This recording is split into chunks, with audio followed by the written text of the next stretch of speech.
Imperial Sprinkler Supply, and I'm your guys' president. I also want to say thanks to Douglas for coming in here and doing a little thing about firescaping. And also to thank our 2021 partners, CLCA, Insurance Solutions, Delta Bluegrass, Devil Mountain Wholesale Nursery, Ewing, Horizon, Hunter, FX Luminaire, Imperial Spring Supply, Rainbird, Stop Waste, the Urban Farmer Store, Site One, the Lumber Barn, and Water Savers Irrigation. If you guys can, I don't know how you want to handle the questions and stuff like that. If you have any questions, please just put it in the chat, and we will work our way through it to try and get those questions answered during the presentation. Or we can just wait till the end, however Douglas would like to do it. Further ado, I would like just to introduce Douglas Kent, and thank you, Douglas. All right. Thanks for having me, Paul. This is a real honor to be here. I was telling Laura, I got through college being a landscape laborer and then was a C-27 for 10 years. And then I've been at it since I was in my teenage. So working, it is a real honor to be teaching you guys and working with you today. We really are family, and I hope I crafted a presentation that speaks as if you were family. So am I full screen? Everything's good right now? The image is full. Well, then I'm just going to push on. Okay, thank you, Lisa. So I'm not going to ask for dialogue, and I would really prefer if all the questions were asked at the very end of the presentation. I have about 45 slides, so this will take about 45 minutes. So I'm just going to get going. This is a rhetorical question, not looking for an answer, but how many wildfires in California every year? And then what is the significance of the fire pictured below? Well, California averages about 8,000 wildfires every year. Last year, we did well over 9,000, an abnormally flammable year. And the significance of this picture right here, this is the Cedar Fire in San Diego. 1,600 structures were lost. This is 2003. But California had been going through this fire season, this fire period that had just been devastating. And at the time, the governor, Arnold Schwarzenegger, had sworn he had had enough in 2003. And by 2005, he had completely revamped California's building code, completely redefined what defensible space was, and absolutely boosted CAL FIRE's budget. And that was in 2003. And you can see what kind of impact it's had on our state. Nothing got better. In fact, everything got worse. 13 of the top 20 worst fires have happened since 2003, 7 of the top 10, 3 of the top 5, and the top 2. And to put this into startling relevance is that 11 of the top 20 worst fires in California's history have happened in the last 5 years. There's no indication that actually California is going to get better soon when it comes to protecting the safety of its citizens. There's 2 primary reasons for this. We know that megafires and firestorms and fire weather are going to be more common. Everybody is convinced of it, and most people know the 2 primary reasons driving this. These are really well known. First, we have a warming planet. Fire is weather dependent, period. We can talk about fuels until the cows come home, but really it's about weather. When we get low humidity, high heat, no precipitation for months, and then we get these Santa Anas or Diablos, you have fire weather, and that is the conflagration right there. The incidence of fire weather is increasing in California. And then there's just more structures in fire country. 25% of California's population lives with the risk of losing their homes.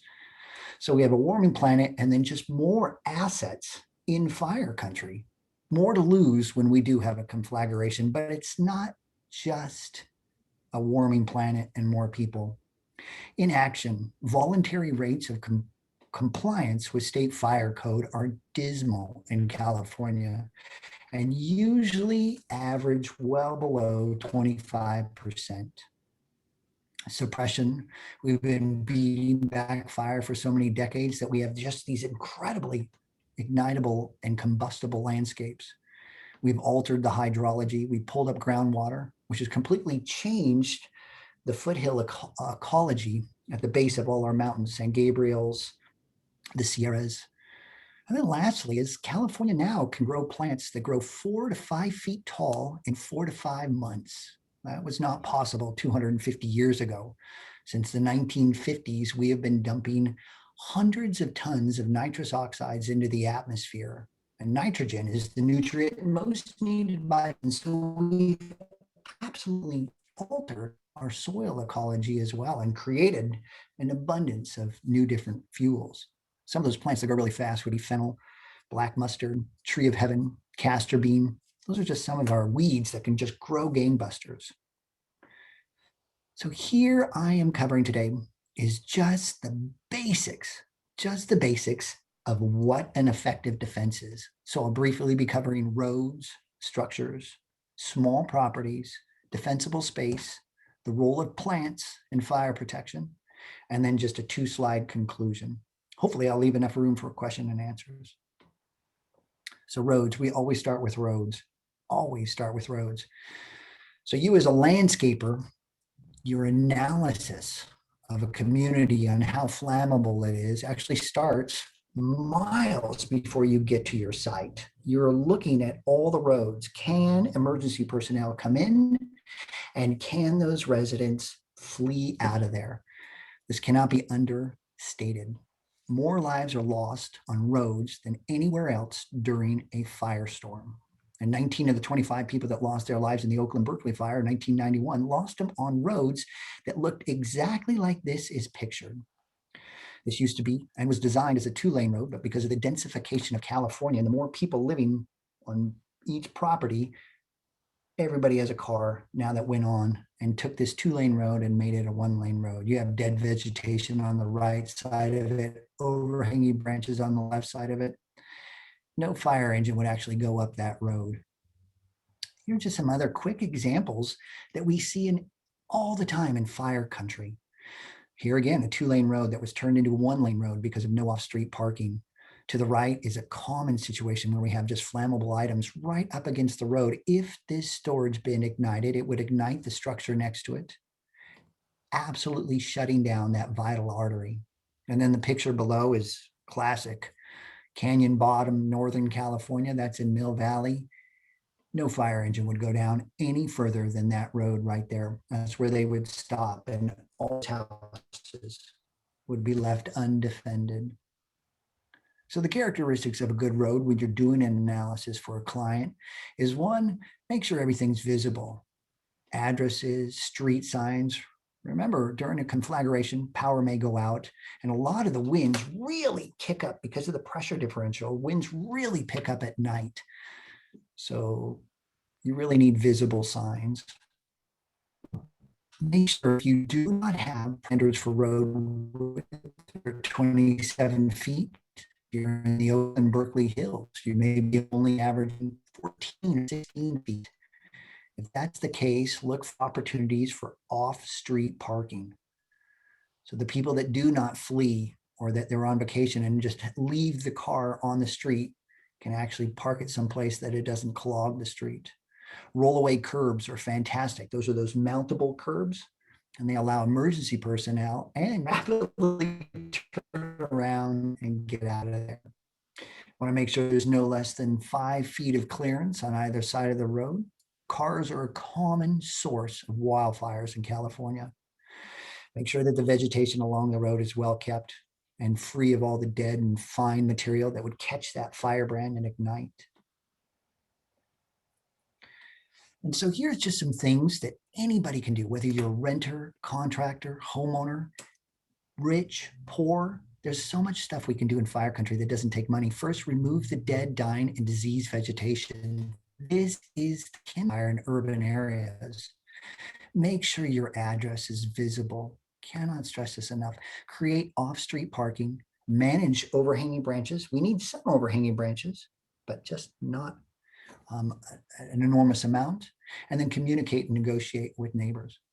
This picture right here, this is the Santa Ana foothills. This little mountain right here has gone up twice. It's been aflame twice since the year 2000. And this 1970s community in Trabuco Canyon has survived both fires, in part because of the good maintenance on the structures. But look at that road, ample width, off-street parking. The overhanging branches have been managed. No flammable material on either side of that road. That is a road that will enable fleeing and fighting as it has in the past. Structures.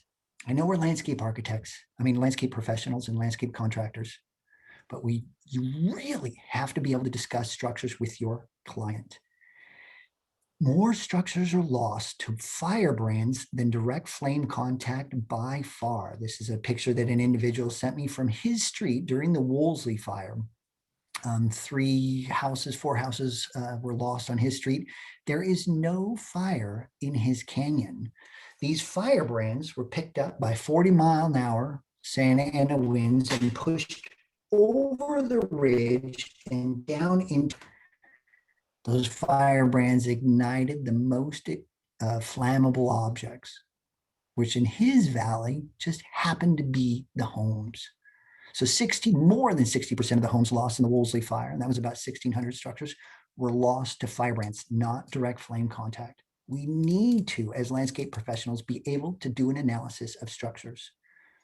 Some of the key things you're looking for on a structure, and I'm just going to start clockwise, is 1, make sure your address is visible.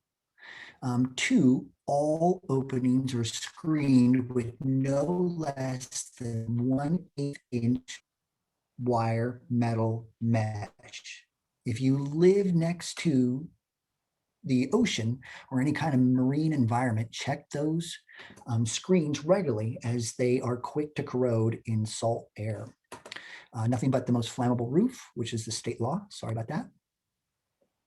Low overhangs, clean roof, double paned windows and small, if possible, non-flammable siding, nothing flammable immediately around the structure, ample paths, 4-foot paths around the entire structure so the emergency personnel can run around, good room for the emergency personnel to lay out their equipment and actively fight the fire, non-flammable materials, 1 hour distant rating, good clearance and the removal of the dead, dying, and diseased vegetation.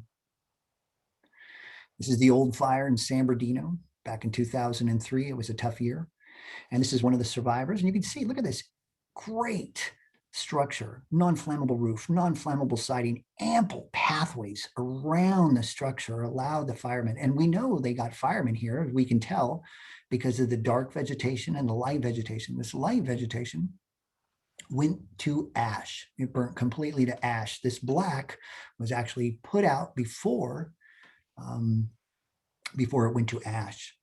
And so this accommodating driveway really allowed the firefighters to get in there, park their large trucks, spread their equipment, and really battle that blaze. This is just a close-up of a good structure. Here we have non-flammable siding. Looks like wood shingles, but it's a concrete composite. We have double pane windows, non-flammable appendages, nothing flammable immediately outside the structure. A soffit that sits under the rafters, and that prevents the firebrands and the intense heat from getting up into the rafter and the underbelly of the structure. We have lighting in the key areas of access.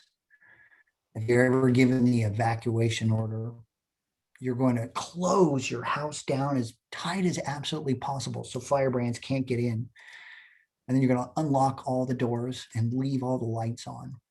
And so these key lighting areas are essential to allowing firefighters to help protect your structure. I just want to remind you too, is that Californians actually knew how to live with fire hundreds of years ago. Not one Spanish mission was ever lost to a wildfire. And their philosophy was they were going to build an oasis and let the world just burn around them. And that philosophy was incredibly effective. And you can see this in their architecture: small windows, adobe siding, small leaves, non-flammable roof. The outside of the mission would have been all use. It would have been food, livestock, tanning, um, milling, and metallurgy. All those pursuits were non-flammable.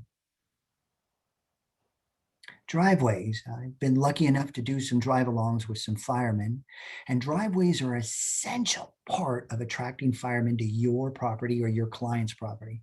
Here's what happens is during a conflagration, the captain will send one engine to one street and say, you just got to pick the house that needs you the most and where you feel the safest. And so they drive down the street and they're lickety split, their heart is just pumping. And they have to look up the driveway to see which house is better able to save and where they can save themselves. And so the driveway becomes this huge bulletin board to emergency personnel and screams, "You will be safe here." This is my best friend in the Sierras, a C-27. And this is what he did. He lives in the path of the 49er fire. So they are super fire conscious up there. 2 turnarounds for fire emergency personnel. Great clearance around the structure. No flammable vegetation on either side of the driveway. And you have a clear sight to see the structure, to know that they actually managed and cared for their structure. So the only thing he was missing was a lemonade stand and a sign that says free cookies. That's just about the driveway you really want in that situation. Really need to talk about small lots. This is our modern fire now. Because of the Diablos and the Santa Anas now are pushing at 60 miles an hour, they're able to take firebrands a mile to a mile and a half, sometimes 2 miles ahead of the wall of flames. This is how the fire got into downtown Santa Rosa, was these massive firebrands. And as soon as a small lot community, if one house goes, they all go like dominoes. So the upper left is the tunnel fire, the 1991 Oakland Berkeley, 2,900 homes, 25 lives lost, all in just 10 hours. It is the state's second worst fire. Below is the state's worst fire, and this one was just as lickety split. Winds were cruising at 60 to 70 miles an hour. This is the Camp Fire, 18,000 structures, 86 lives lost. And you can see, look at the forest is intact, mostly intact. This was a structure fire. This was an urban fire. It just went from the most flammable thing to the most flammable thing. And it turns out the structures and the properties were the most flammable things. This is the Tubbs Fire in Santa Rosa. 5,400 structures lost, 22 lives. And you can just see it again. It was dominoes. And then here again, the very top right is the old fire from San Bernardino. This was a nice community. Look at no fire in this vegetation. This was strictly a structure fire ignited by a firebrand. Take care of your property. Your house. So when you're looking at a small lot property and working with small lot, the very first thing to do is create multiple ways off that property. We saw this. Some of the lives lost in the tunnel fire was due to these small lots. The only way off the property was through the front door in the street, which was where the fire was coming. And nowhere to run in the back because they had hemmed themselves in. Create multiple ways off your property. 2, put a non-flammable barrier in between the structures. So they're more expensive, but they will greatly reduce that radiant heat that's going to come if your neighbor ignites, and it could possibly save your structure. Number 3, most important, is create off-street parking. The densification of California has created all kinds of problems on our roads. We need more parking in residential areas, especially older areas. Share vegetation if possible. That would be super. Not everybody needs their own tree. And zone 1 and zone 2 plants. We're going to talk about that in a bit. And then lastly, about water. Water is a kind of neat thing. I know we're supposed to vilify the use of water in California, but as in emergencies, stored water like pools and jacuzzis are super handy. Not only can you throw your valuables in there, some of your valuables, But as we saw in Santa Rosa during the tubs, a couple actually spent the night in their pool and survived the conflagration. But it also becomes an emergency source of water to fight the fire and actually drink if we had an earthquake or something that disrupted our domestic supply.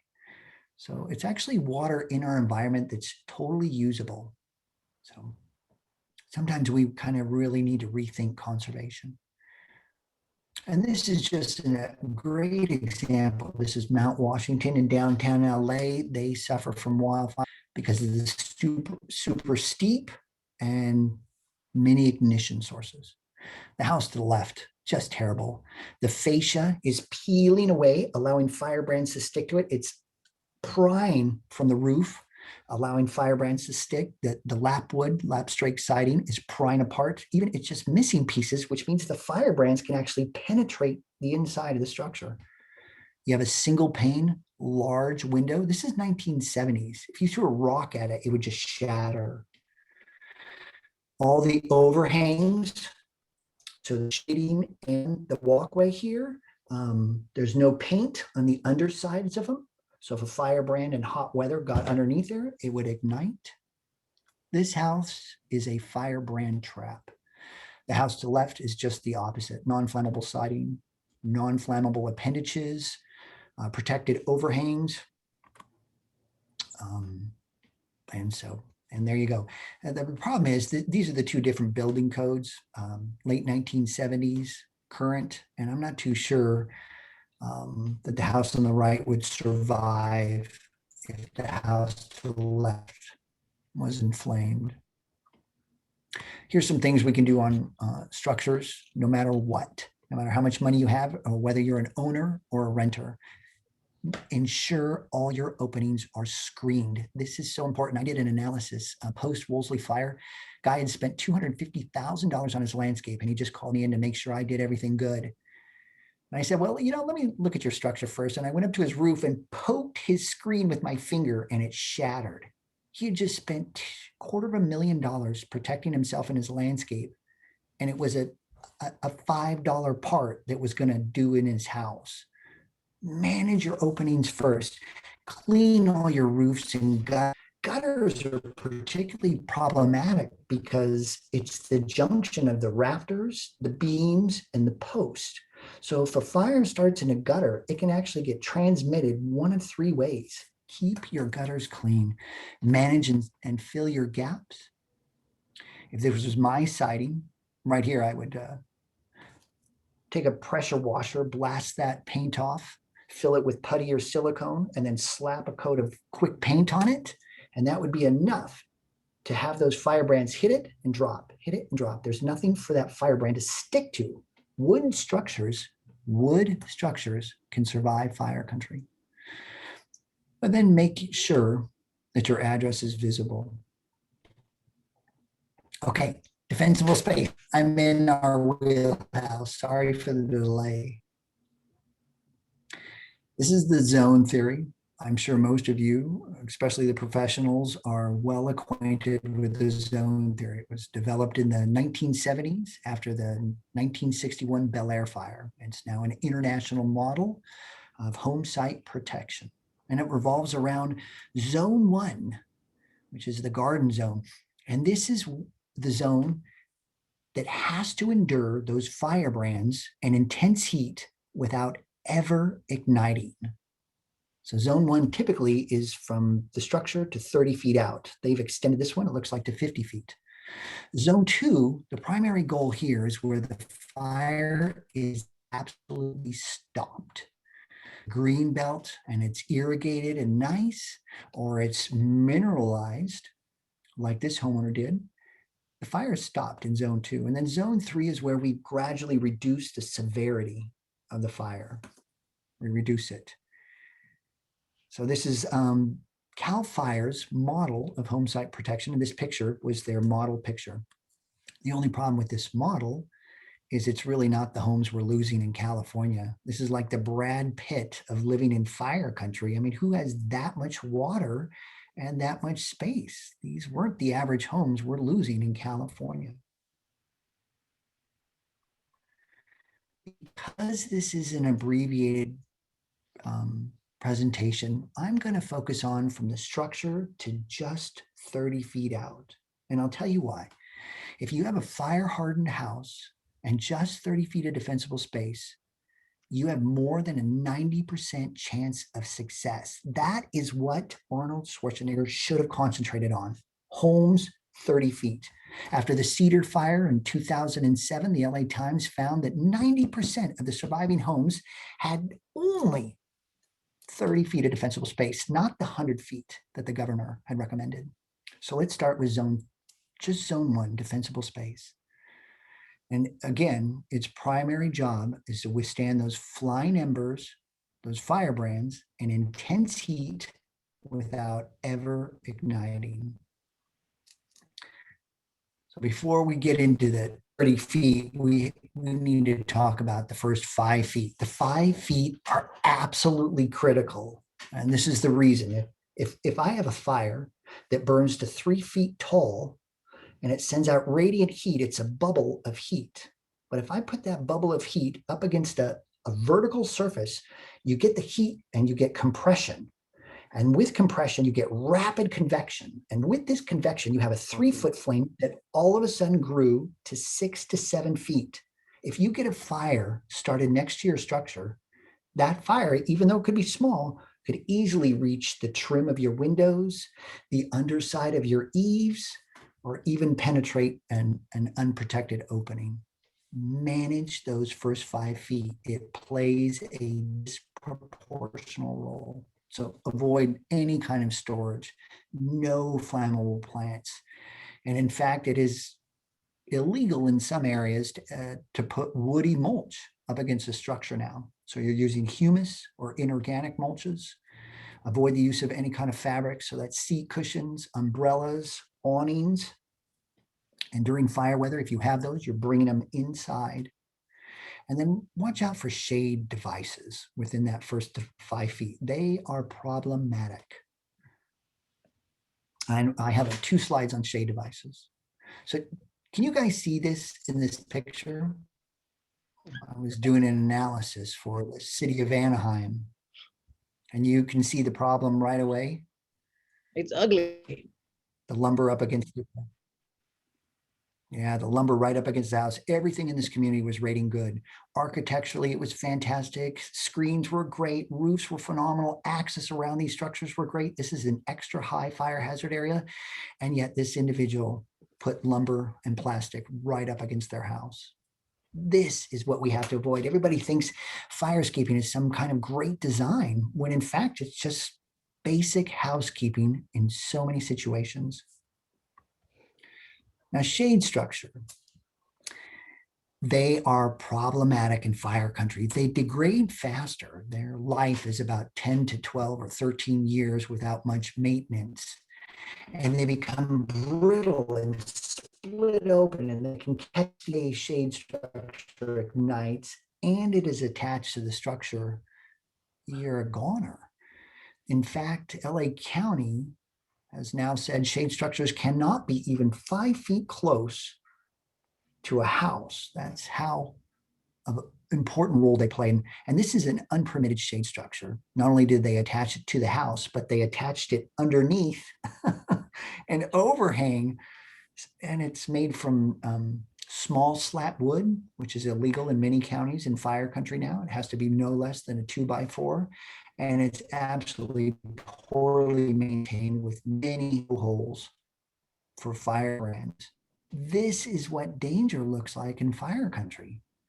Something so simple. We tend to overlook that, and we look for the dead, but it can be something so simple. So if you're building a shade structure in fire country, keep it off the structure. Try to tilt it if possible, and that allows convection to take those firebrands and move it through the shade structure. So you're allowing convective processes to constantly remove that heat. You want non-flammable materials or wood with 1 hour fire resistant rating. Good maintenance, solid maintenance. And here's just some good inspiring examples of defensible space.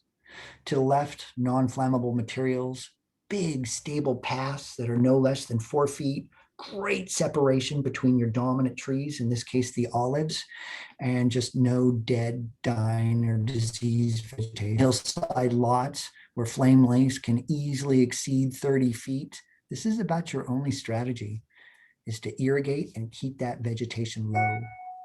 And then some other examples is using non-flammable materials.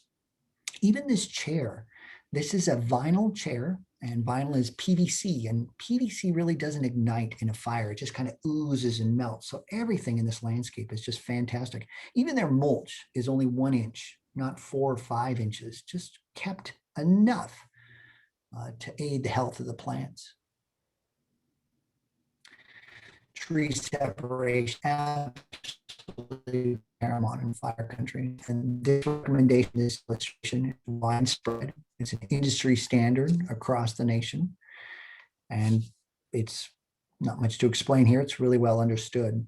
But this is what it looks like in fire country. This is Santa Rosa. There is no 5 feet of clearance. There's no 30 feet of clearance. And there's definitely no separation in between those trees. I've stared at this picture so often, as I think something happened 12 years ago, because that forest is about 12 years old. So somehow 12 years ago, somebody stopped giving a damn and just let that forest colonize right into that structure, because every one of those trees started out as a 2-inch tree. And you have to let that go for years and years.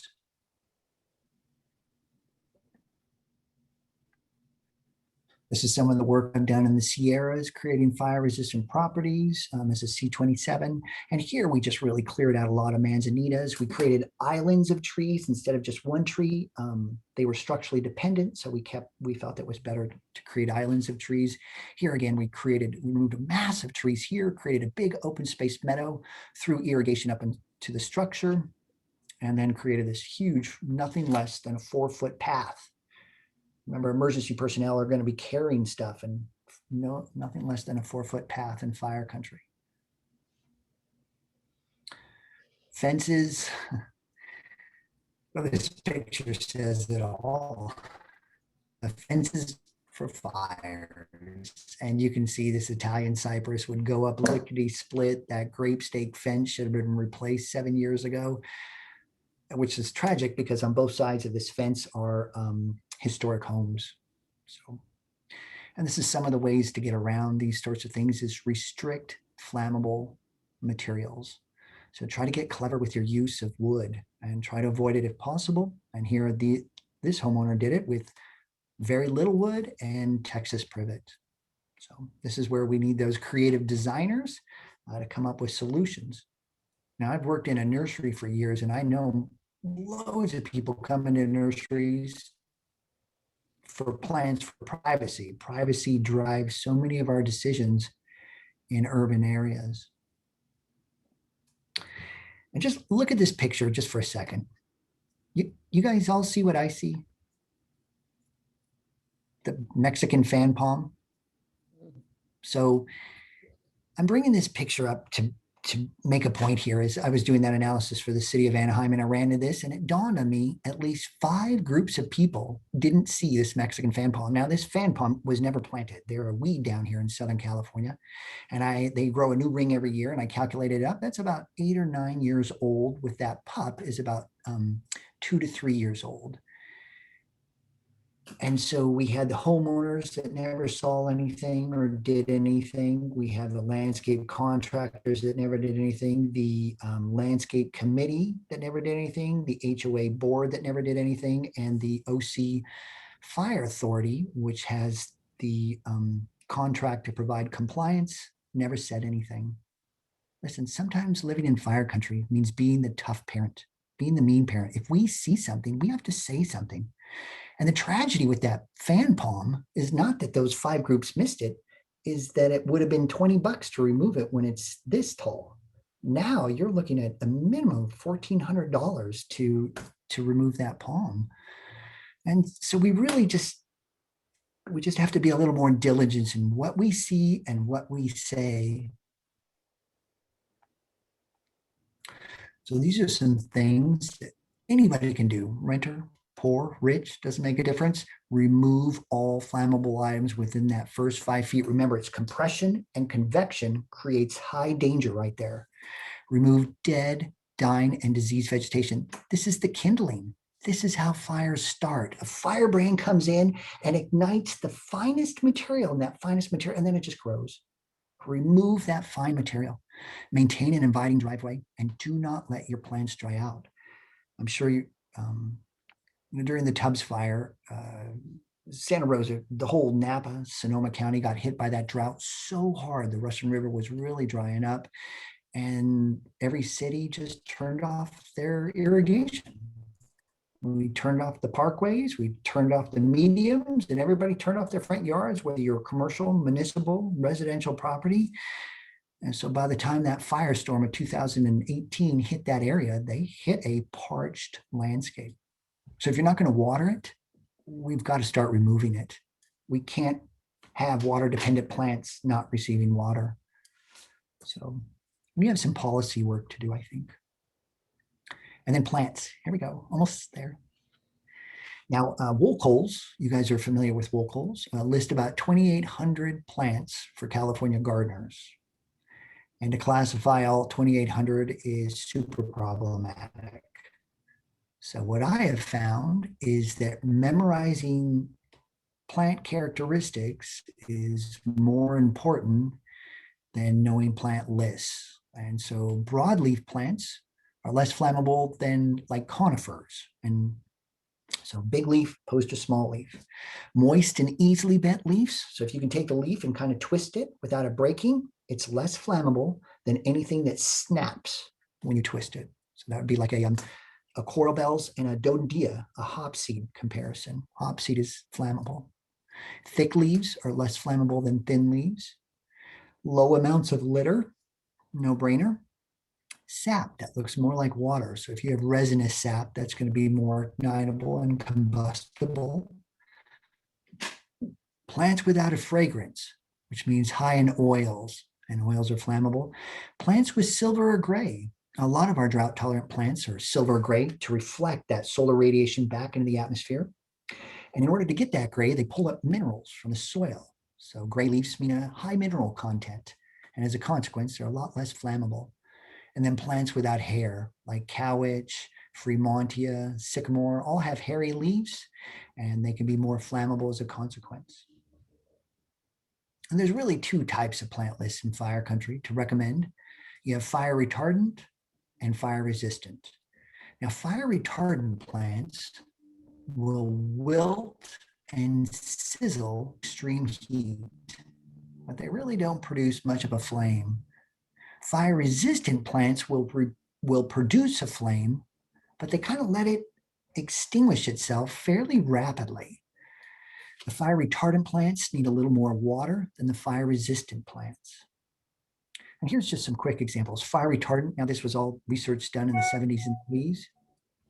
Fire retardant would be agapanthus, carex, redbud, heuchera, crepe myrtle, fescue, flax, gazania, grape, liquid amber, photinia, ribes, and succulents. And then the fire resistant are a lot of our natives. Plants are beneficial because they rapidly resprout after trauma. So if you do have a fire that overruns your landscape, we can get a little erosion protection before the rains come. And artemisia, ceanothus, lemonade berry, laurel sumac, manzanita, prickly pear, verbena, all these are fantastic at being fire resistant. But I'm just going to be honest with you, as a one professional to the next, and I've been on every major backside, not on the fire, but post-fire, of every major fire in California. Plant lists are stupid. Stupid. They are. Every plant I just recommended, I've seen a pile of ash. It doesn't make a difference the name of the plant, it's the condition of the plant that is paramount. If it is too old, diseased, injured, pest infested, or just not healthy or dry, it is flammable. And this is a good example. This is where I lived up in Northern California when I lived up there in the 1990s. This is Santolina, heavenly bamboo. Santolina is fantastic at fire resistance, but not this one. It is filled. It's got a deep, dead thatch inside. A firebrand would easily find this, ignite it, and transmit that heat through that really thin old window and ignite that tissue paper-like curtain. It is condition, not the plant name. I'm going to give you just a couple more examples. I was at the 1 year remembrance for the camp in Paradise. There was no structures anywhere on. There's junipers everywhere. Junipers are healthier than all heck. Junipers, when I first started this in the 1990s, my job was to vilify junipers. And it turns out, no, if they're well watered, cleaned, maintained, they're like any plant, they're going to survive. Just another good example is this is the first fire I ever covered for a big newspaper. This is the Marin Independent Journal, and I was covering the Mount Vision fire of 1995. And I was only looking at the survivors. This is Miss Baylor.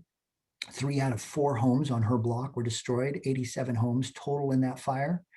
So not a big deal at the California standards, but a big deal to this community.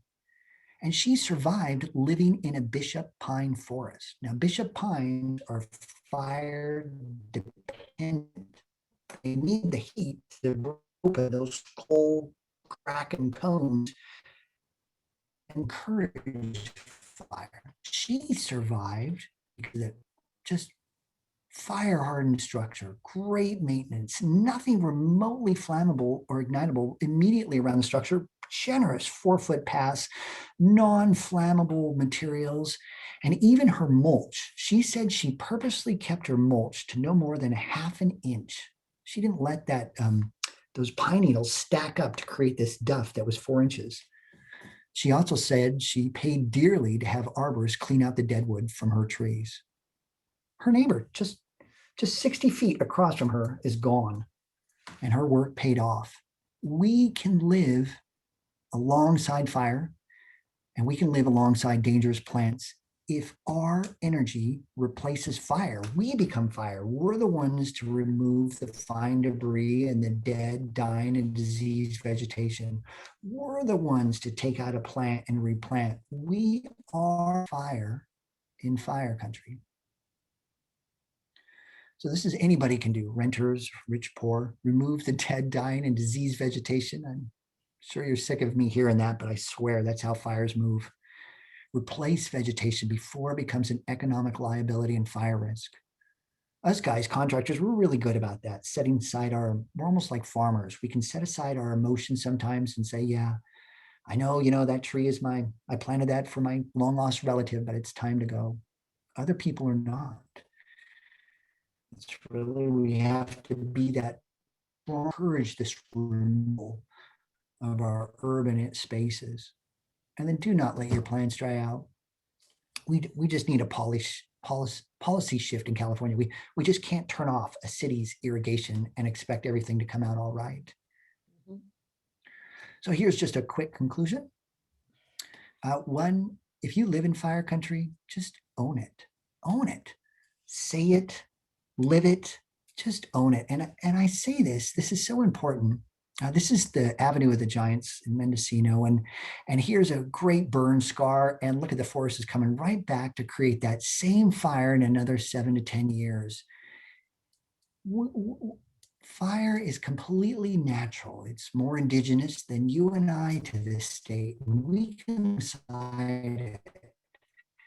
If you've ever lived in bear country, if you leave your garage door open once, or if you leave your car unlocked, or if you leave even junk food in your car, you pay for it dearly.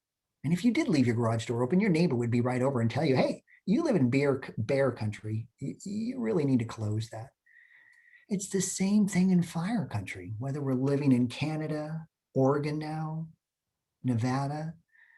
If you live in fire country, we should all be able to speak this ethic, just like they do in coyote country or bear country, is that roads, we should all be able to see roads and be able to see fleeing and fighting, and that we understand the importance of structure, and that any work we do in our landscape would be considered if that structure wasn't fire hardened. We manage the first 5 feet. We have a keen eye for that. We can manage that first 30 feet like nobody's business. And we know that the condition of the plant far outweighs the name of it. These are our ethics in our code. So I hope to develop that in California. And today, I really hope I gave you guys enough information to arm yourself, your coworkers, and your clients to create a safer California. So with that, thank you very much. Boy, that felt really fast. Was I talking too fast there? No, Oh, felt like that. no, that was great. Thank Oh, you. good. Okay, thank you, Lisa. Oh yeah, my pleasure. Is there any Thank you. questions? Any questions at all? I have a question. No? We have Oh, a, thank you. we, because of last year's fires, a number of our clients who live on the hill ridge where they're actually facing, they're at the pinnacle of the East Bay Hills. So they're facing the west to the bay and they look over to Wildcat Canyon and to the east. And the insurance companies are pulling out they're not going to be covering fire anymore for these people. So they're no longer going to have, when they renew, they're not going to have coverage. So a number of them are saying, well, if we don't have coverage, then we need to take it upon ourselves to make our property and our home more fireproof. I don't know if there is such a thing because these firestorms are so powerful. And I totally agree with you about the plants. If the plants are in bad shape, it doesn't matter if it's a juniper or an oak or whatever it is. So, but they want to store water in cisterns and they want to have irrigation systems on their rooftops. And they already have existing roofs. And, you know, we live here, it's an urban environment and we can't just change everything. We can't create better roads. Most of the roads up here are horrendous and really skinny. Right. And usually one car can only go. And I'm aware of Yeah. in the Oakland Hills fire in Berkeley a number of years ago, there were a lot of the cars had failed. The emergency brakes had melted. So they rolled down the hill and the fire trucks couldn't come in and people couldn't drive out. Right. So they're taking it upon themselves and they want to put irrigation systems on top of their rooftops that will go on if need be. And even if they're not in the house. So they're also getting batteries and they're storing it from solar. I mean, it's like a whole thing. And I'm just wondering where I can get that kind of information. Does your book have that in depth? Because we're going to have to deal with it.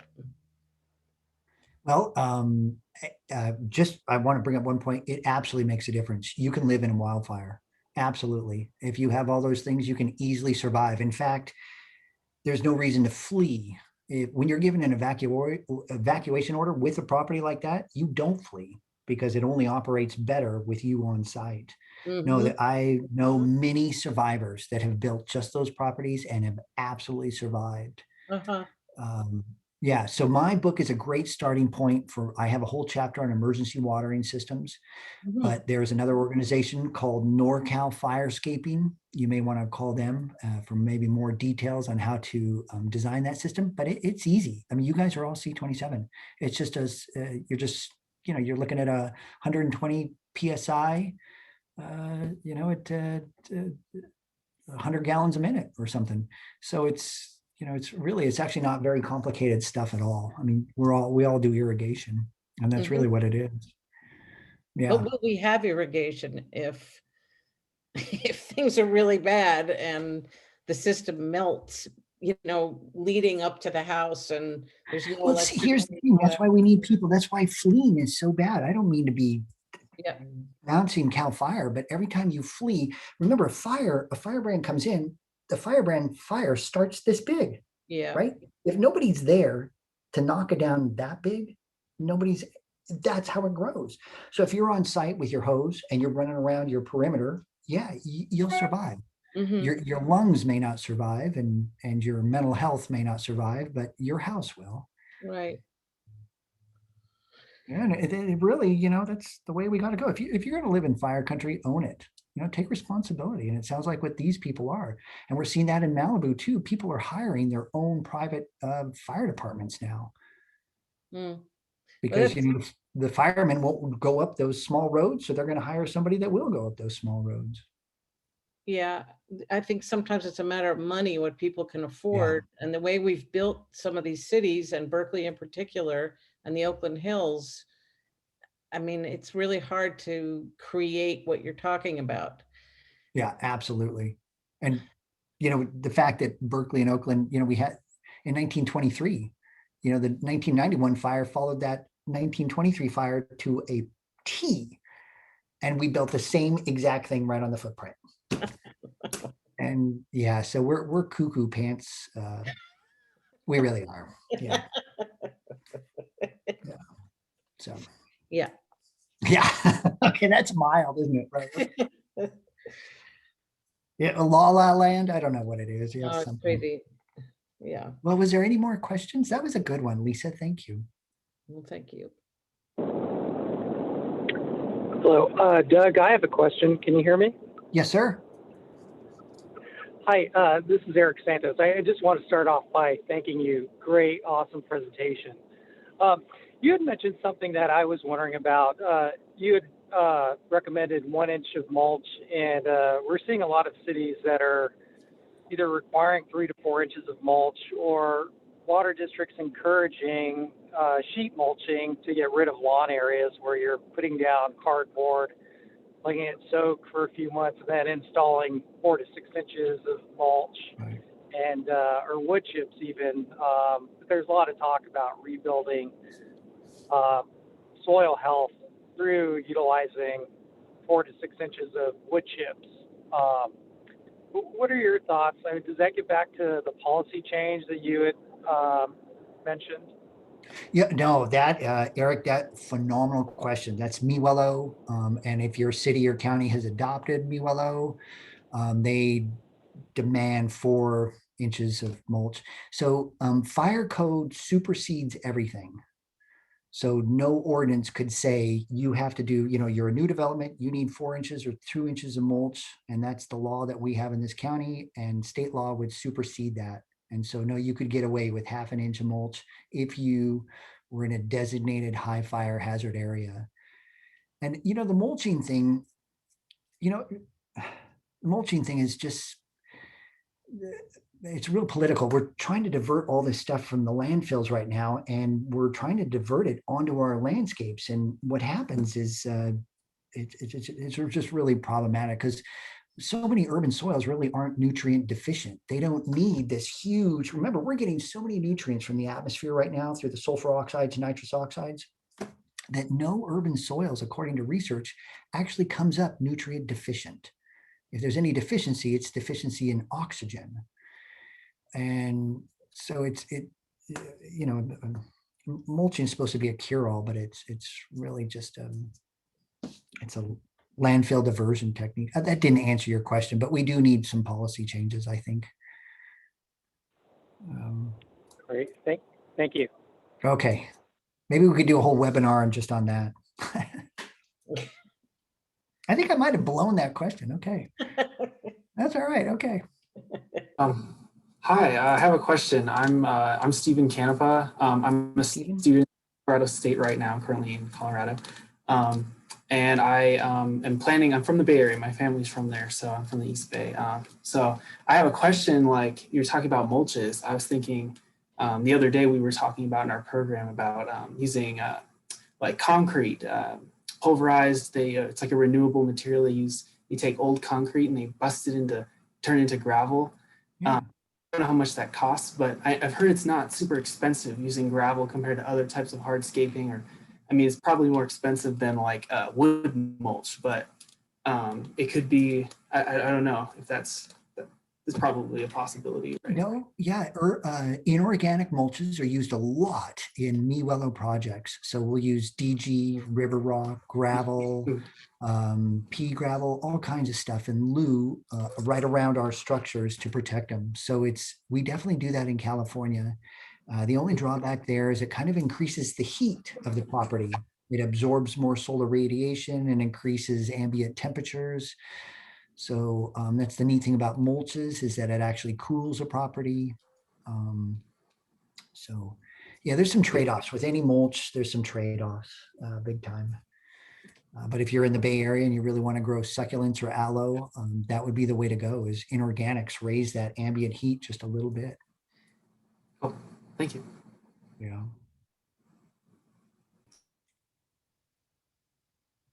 That was, so you guys are so easy. Well, thank you so No, okay, much. wait, one more question. You kept mentioning screens. Yeah. So some doors open out and the screen would be on the inside. It's not front doors. It's more openings, vent openings. Okay. Because, you know, when you're fleeing a fire, you're just going to shut your door. Really, one of the biggest liabilities on houses is the gap between the garage door. You know how garage doors twist and age over time? They create gaps. More firebrands get into garage doors than any other place pretty much on a structure. Hmm. So it's the weird places where they penetrate. Garage doors, screens, if you live in, you know, Oakland with that marine air. Mhm. Yeah, stuff like that. Okay, thank you. Yeah. Oh, you guys are a blast. Thank you so much for letting me Thanks spend my again. lunch with you. Oh, Awesome. Susan, my pleasure. And thanks for Appreciate it. having me. I hope it made a difference. I really do. Thank you. Absolutely. I'll leave my email here too, if anybody wants to email me any kind of question. Thank you, Laura, too. Yeah, I got to hop on a call. Good to see you. Thank you again. Awesome information. All right. Thanks, Susan. Bye. Okay, here's my email in case anybody wants it. Thank you.